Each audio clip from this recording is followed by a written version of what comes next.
Good morning. Good morning, Pa. It's wonderful to see all of you. And today at St. Patrick's, we are going to do something different. Once a year during the fall, we set one weekend aside to talk about finances, to invite the members of our parish community to prayerfully consider increasing their giving and to present a summary of the budget. So you're right, today is the weekend that we're gonna do that. So I would like to invite Bill, chair of our finance committee, to come and share with us briefly a summary of our financial report, and then I will follow up afterwards. Hi, Bill.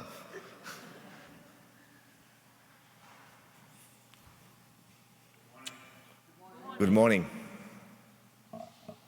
Good morning. My name is Bill Richer. My wife Kathy and I have been parishioners here at St. Patrick's for over 21 years, and I have been a member of the Finance Committee for most of that time. We are grateful to God to have raised our family as members of St. Patrick's. We feel very blessed to be part of such a vibrant community of faith with its wonderful youth programs, the engaging celebrations of Mass each week, our outstanding music ministry, and the wonderful friendships we have developed through various community events and volunteering opportunities. I know that many of you feel similarly blessed. As Father said, I am here on behalf of the Finance Committee to present the financial report for our recently completed fiscal year, which covers the period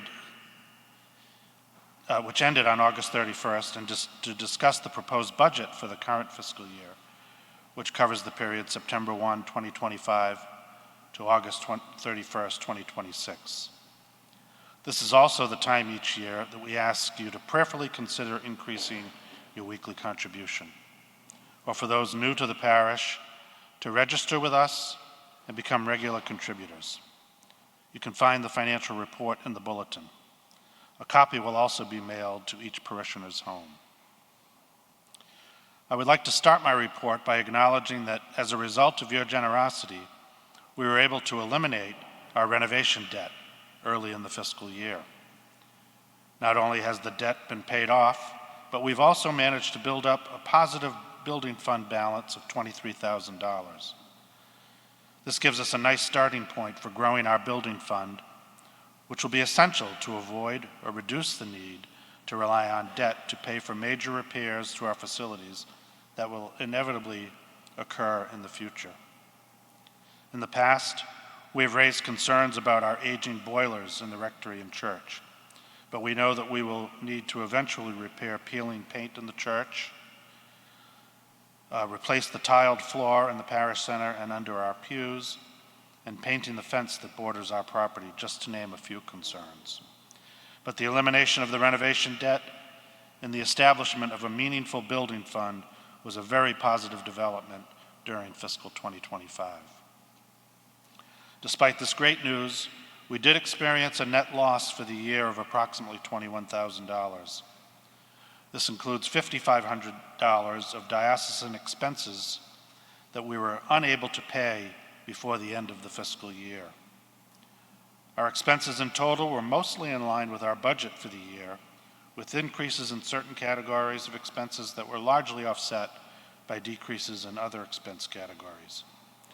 We experienced higher than expected costs of utilities in the rectory and increased repair and maintenance expenses in the parish center, but these were partially offset by lower medical insurance costs and lower administrative expenses. The main reason for our loss for the year was that our overall income was insufficient to meet projected expenses. We started last fiscal year knowing that our income needed to increase by $22,000 to offset a projected deficit. While our weekly offertory collections increased by $17,000, our other income categories decreased, such as our second collections for fuel and air conditioning. In addition, Holy Day collections and special gifts to the parish were lower than expected. As we look ahead to fiscal year 2026, we are facing a shortfall of approximately $28,000.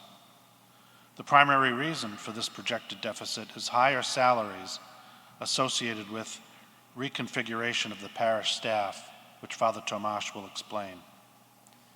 As a result of this projected deficit, it will be necessary to once again achieve an increase in weekly giving to balance our finances and to avoid another net loss for fiscal year 2026. We encourage you to visit mystpatricks.com and go to the newly revised Give menu item. There, you will find instructions for giving online. You can also select a new option called Stocks and Assets, which provides ideas for including St. Patrick's as a beneficiary in your will, life insurance, or retirement plans, as well as ways to give to St. Patrick's and your favorite charities in a tax-advantaged manner. For example, Kathy and I make our weekly contributions to the parish and to other charities through the use of a donor-advised fund to take advantage of favorable tax benefits and to automate our charitable giving. We have also named St. Patrick's as a beneficiary of a portion of our donor-advised fund. A description of donor-advised funds and other ways to give can be found on our parish website. In closing, the Finance Committee would like to express its gratitude for your support of the parish and its many ministries. Giving is central to our lives as Christians. We encourage you to give as an act of worship and thanksgiving to God, and to generously share your blessings. Thank you. Thank you, Bill.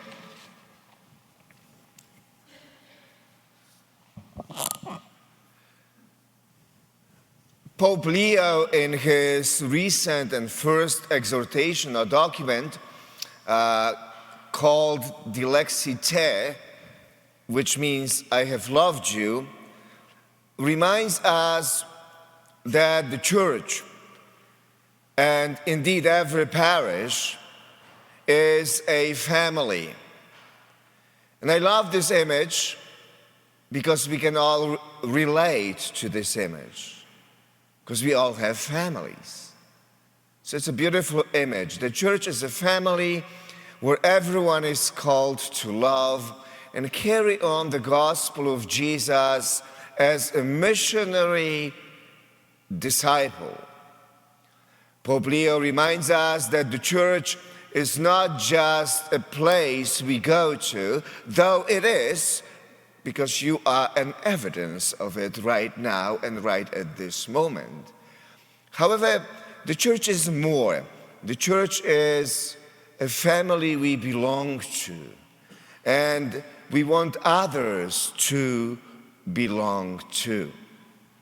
Now at St. Patrick's, we have committed ourselves over the years to the mission of growing our parish in response to Pope Francis, in response to Pope Leo's recent invitation to be missionary disciples. Now, I love the idea of growing. There's just something beautiful about it. And it's another word for evangelization. At St. Patrick's, our mission is to grow as individuals, as a community, as disciples of Jesus, as a financially secured family. Now, I can think of so many wonderful people who have joined our community in the last few years or so, and really even since the beginning of my time here. I can think, of Debbie, for instance, who brought her friends here to St. Patrick's. Now, growing, again, is a key to success. And we are already growing. So we are committed to build on that success. Now, in order for growth to happen, we have brought a new staff member on board here at St. Patrick's, Sadie. And together with the rest of the staff, she will lead our efforts to create a vision to grow and a plan to grow and to build on everything that we have done so far. When it comes to growing our membership, growing our discipleship, our finances, our ministries. So we are very excited about that. It's an exciting time. So we invite you to be a part of it, of this effort, to pray for it and to invest in it. And by it, I mean growth. We have just recently, for instance, launched a wonderful new ministry, Grief Share. And over 30 people who have lost a loved one have been coming for mutual support, to pray together, to share and to reflect. In addition, our prayer group that meets on Wednesday mornings is also praying for our ministries and our community. And this is just what we hope a beginning of wonderful things to happen. You know, now I have filled out my Invest in Growth pledge card right here, and I invite you to join me and to do the same, maybe today or in a week or two, if you can. When you begin to think about it, we have 350 plus parishioners at St. Patrick's who are contributing on a regular basis. So imagine just for a moment, if every family or individual would increase their giving by $2 a week, let's say, we would grow our contributions in a year by $36,000. Wow. A little makes all the difference when everyone gets involved.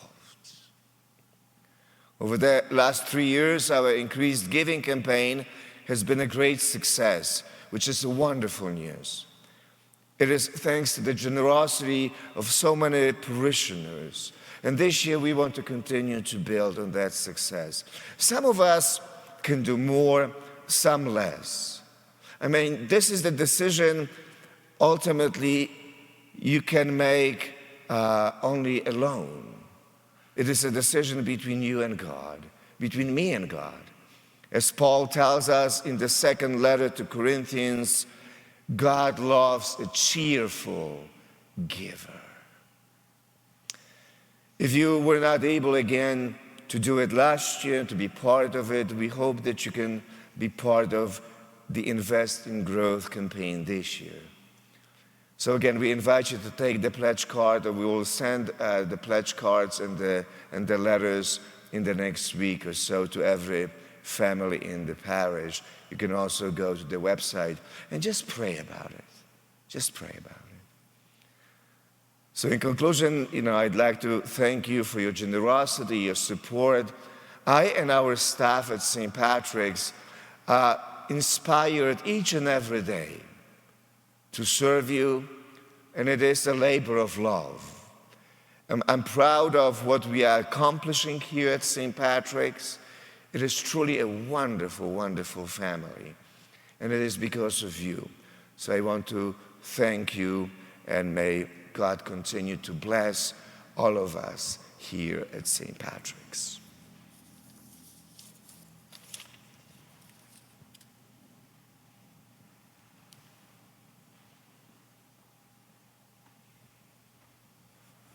Don't forget to follow St. Patrick's on Facebook or subscribe on YouTube.